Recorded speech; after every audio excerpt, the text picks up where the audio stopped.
morning, everyone. Today, the voice you are listening to is not mine.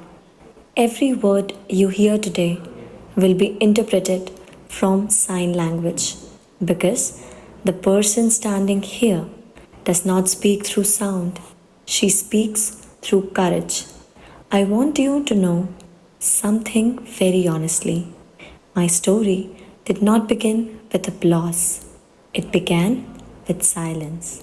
I am Gauranshi Sharma, and for the first 2 months after I was born, nobody even knew that I was deaf. The doctors never informed my parents. They didn't know either. I was traveling with my family in a train, and there was a sudden thud. Observed, but I didn't react. My father tried making a lot of noises. I didn't react to any of them. Later, when my parents finally discovered it, they were told something that completely shook them. Your daughter is 110% deaf. I sometimes wonder what my parents must have felt in that moment because when society hears the word disability, people immediately start calculating limitations. What she cannot do, what she will never become, how difficult her life will be. At a hospital in Indore, doctors repeatedly advised my parents to get a hearing machine implanted. They tried convincing them again and again. But my parents made a decision that changed my entire life. They decided they would never raise me like thinking I was incomplete. And honestly, everything I am today started from that one strong belief. But life still wasn't easy. When I was 2, I moved to a new city, Bhopal. A new city sounds exciting for most people, but for me, it felt lonely. Now, let's be honest, life becomes difficult when communication becomes a challenge. Thinking about how naturally we speak every day, we laugh instantly, we interrupt each other, we express frustration, excitement, love, anger, all through words. But imagine living in a world expressing even the simplest emotion feels exhausting, where people assume silence means of weakness, where to be different makes you feel invisible.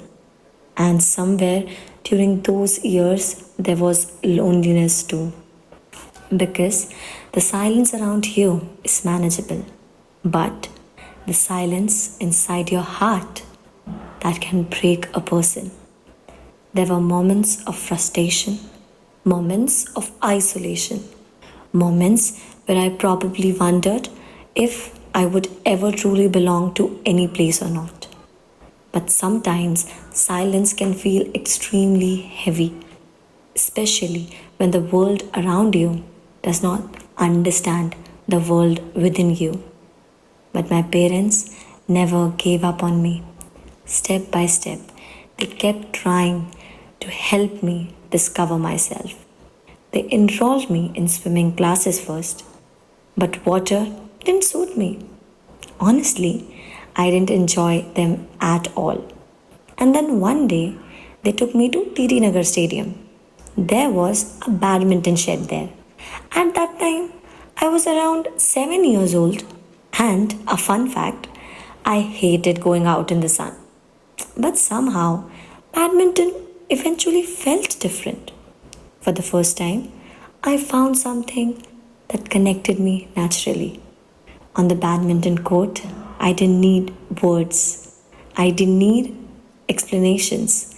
My game spoke for me. Then came one moment I can never forget. Badminton legend Saina Nehwal came to a program as a guest along with her father, and I got the opportunity to meet her and her father. Her father inspired and guided my father, and that encouragement became the reason my father never stopped believing in me or pushing me forward. Every movement gave me a new confidence. Every practice session made me stronger. And slowly, badminton stopped becoming just a sport. It became my identity. That meeting sparked something inside me. Suddenly, my dream felt real, not impossible. And interestingly, Saina Mam's father became a role model for my father too, because my father saw how important parental support is behind every athlete's success, or I must say, behind anyone's success. And trust me, my parents became my biggest strength. Every small step I took, they stood beside me. Every practice session, every competition, every difficult moment, they believed in me before I fully believed in myself. At the age of 9, I participated in the Tata Nagar annual sports meet organized by the All India Sports Council of the Deaf under the Deaf category. And there I was 9 years old when I won my first medal. I still remember that feeling. For many people, it may have looked like a small medal, but for me, it felt like a proof that I was capable of something meaningful.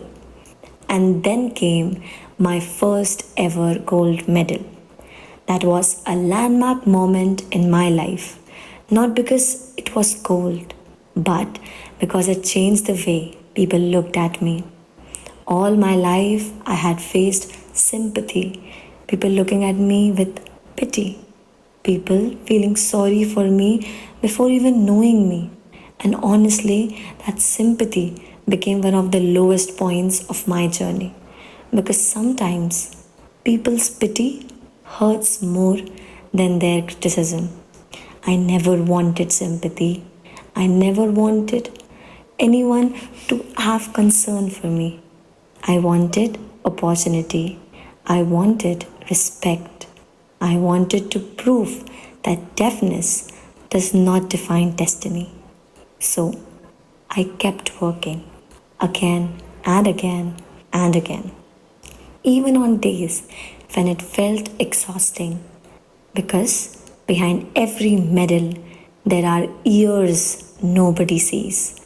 The sacrifices, the pressure, the discipline, the self doubt. People celebrate victories for a few seconds, but athletes live thousands of invisible hours behind them. Slowly, those invisible hours started turning into achievements. I got the opportunity to represent India internationally. I won medals at national and international levels. And every single time I stepped onto the court, I carried more than just my dreams. I carried the hopes of every person who has ever been underestimated. Today, when people look at me, they often see medals, but I see something much bigger. I see a little girl who once felt lonely and still decided not to give up on herself. And if there's one thing I want every young person listening today to remember, it is your struggle is not your weakness. Sometimes your struggle is preparing you for a strength that other people cannot see. People will label you. People will decide your limits before you even begin.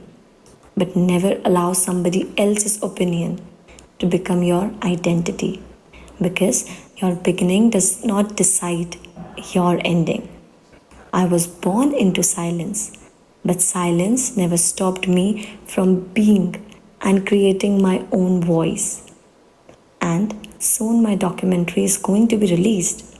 Sound with Silence. I would really appreciate if you guys show some love on it. And if I can turn my limitations into strength, then trust me, you can too. I would like to suggest something very simple, yet very meaningful.